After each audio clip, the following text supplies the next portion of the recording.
Il est 18h, c'est l'heure de faire le point sur l'actualité de la métropole lilloise. Et on commence avec ces images d'une explosion cet après-midi à Tourcoing. Les conséquences de cette explosion sur ces images. Rue Nationale devant une cité pour seniors. Il était 13h au moment des faits. Il y aurait 4 blessés légers et 1 blessé grave. Des agents de GRDF et 3 pompiers présents rue Nationale au moment de l'explosion. Une canalisation aurait accidentellement été percée lors de travaux sur la chaussée. 2 maisons ont été impactées.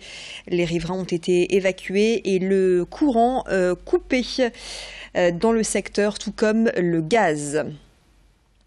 Dans le reste de l'actualité, l'affaire avait fait grand bruit en 2015 à Villeneuve-d'Ascq. Un entraîneur d'une équipe de foot de moins de 15 ans, l'US Ascq, également surveillant dans un collège, était soupçonné de viol et d'agression sexuelle sur 2 adolescents.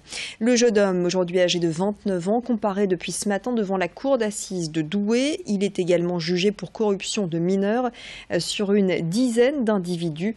Le procès doit durer 5 jours. Le point sur cette affaire avec Vincent Vieillard. Il était très proche des jeunes, c'est ce qui ressort des auditions des témoins de cette affaire de viol et d'agression sexuelle par ce surveillant du collège Rimbaud qui était aussi encadrant d'équipes de jeunes de ce club de foot ici à Ascq.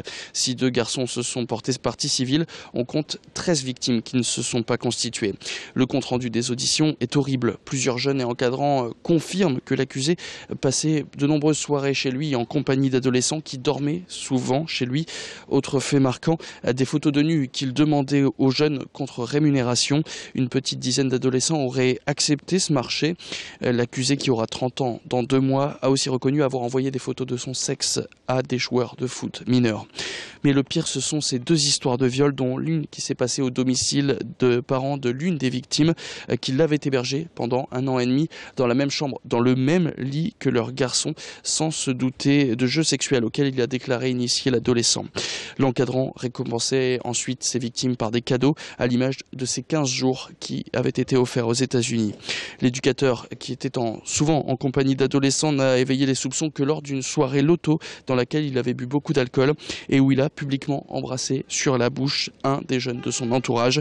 Le procès s'est ouvert ce mercredi à la cour d'assises de Douai et devrait durer jusqu'à la fin de la semaine. Un anniversaire dans la métropole lilloise à présent, c'est celui de l'hôpital Jeanne de Flandre qui fête ses 20 ans. L'hôpital Jeanne de Flandre est situé sur la zone du CHR de Lille et avec 5700 naissances par an, il est l'une des plus grandes maternités de France et reste une référence en matière de prise en charge de naissances gémellaires ou encore de fécondation in vitro.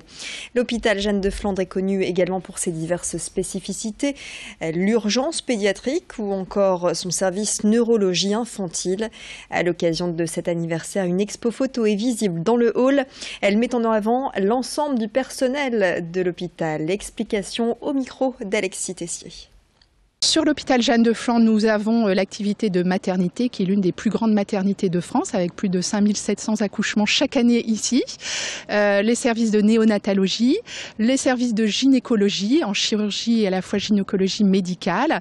Et aussi nous avons tout ce qui tourne autour des activités de prise en charge des enfants, que ce soit en chirurgie pédiatrique mais également en médecine avec l'ensemble des spécialités. C'est le dynamisme des équipes, la cohésion d'équipe qui est très impressionnante ici à l'hôpital Jeanne de Flandre. Et puis la volonté d'aller de l'avant, toujours d'avoir des projets. Donc je pense que c'est vraiment ce qui caractérise notre hôpital.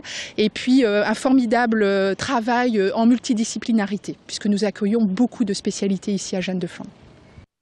Vous l'avez peut-être aperçu ce mercredi à Lille, le bus du sourire a pris place sur la place des Buisses. Les visiteurs sont invités à participer à une expérience ludique.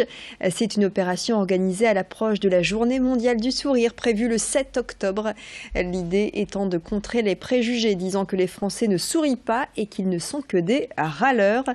Dans ce bus, chacun peut se faire prendre en photo et repartir avec un petit cadeau. Je ne vous en dis pas plus, Vincent Vieillard est monté à bord de ce bus du sourire. Là, il y a 2 appareils, 2 sharing box, qui se déclenchent seulement si la personne fait un sourire. Donc c'est la reconnaissance faciale. Chaque participant va repartir avec sa photo en version papier ou en version numérique. Et il peut participer à un tirage au sort qui lui permettra de gagner soit sa photo en porte-clés, soit sa photo sur un t-shirt. Voilà, donc chacun repart avec quelque chose. Voilà le bus du sourire qui va poursuivre sa route vers Marseille, Lyon ou encore Paris. En bref, l'inquiétude des syndicats et des élus du Parti communiste après le mariage d'Alstom à Petite-Forêt près de Valenciennes et du géant allemand Siemens. Un mariage redouté par les syndicats. Ils craignent des licenciements et des restructurations pour le site valenciennois qui compte 1200 salariés, site spécialisé dans la construction ferroviaire. Le gouvernement a assuré qu'il n'y aurait pas de perte d'emploi dans les 4 ans à venir, mais les syndicats attendent des garanties au-delà de ces 4 ans. Bruno Le Maire, le ministre de l'économie et des finances, a annoncé sa venue au sein de l'usine Alstom à Petite-Forêt. Ce sera vendredi. Et c'est la fin de cette édition. Dans quelques instants, les prévisions météo, vous verrez, la pluie va malheureusement s'inviter près de chez nous avec donc le retour de cette humidité. En revanche, les températures vont encore grimper, encore un peu plus de douceur, 24 degrés attendus notamment en moyenne vendredi après-midi. Profitez-en car cette douceur ne devrait pas durer. On devrait avoir un week-end certes pluvieux mais aussi plus frais. Les prévisions météo de demain, jeudi, dans quelques secondes. Et puis on se retrouve à 18h15. Ce sera pour votre édition régionale donc à suivre sur Grand Lille TV. Excellent début de soirée à vous tous. Restez avec nous, l'info continue.